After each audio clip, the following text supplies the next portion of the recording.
بسم الله الرحمن الرحيم عن أبي هريرة رضي الله تعالى عنه قال قال رسول الله صلى الله تعالى عليه وسلم بعثت من خير قرون بني آدم قرنا فقرنا حتى كنت من القرن الذي كنت فيه رواہ البخاری۔ نبی کریم صلی اللہ علیہ وسلم نے ارشاد فرمایا، اللہ تعالیٰ نے مجھے ہر زمانے کے بہترین نسبوں میں پیدا کیا ہے، زمانہ در زمانہ، یہاں تک کہ جس زمانے میں ہوں اس زمانے کے بہترین نسب میں ہوں۔ دوستو، ربیع الاول نبی کریم صلی اللہ علیہ وسلم کی ولادت باسعادت کا مہینہ ہے، اور اللہ تعالیٰ نے ہمارے آقا حضرت محمد صلی اللہ علیہ وسلم کو کائنات کی سب خیریں اور سب بھلائیاں عطا فرمائیں، اور اللہ تعالیٰ نے حضور علیہ الصلوۃ والسلام کو ایسا ہی مبارک نسب عطا فرمایا۔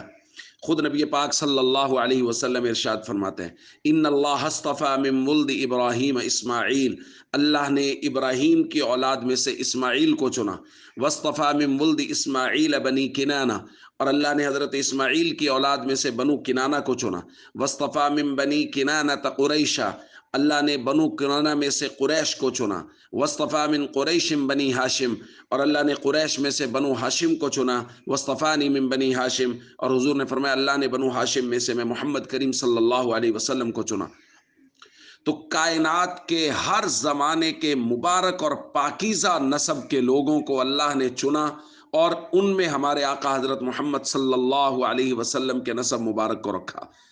اور اللہ کا کتنا بڑا کرم ہے کہ ان تمام تر عظمتوں فضیلتوں کے باوجود اللہ تعالیٰ نے وہ پاک پیغمبر ہمارے حصے میں رکھے، اور اللہ تعالیٰ نے ہمیں ان کا امتی بنایا۔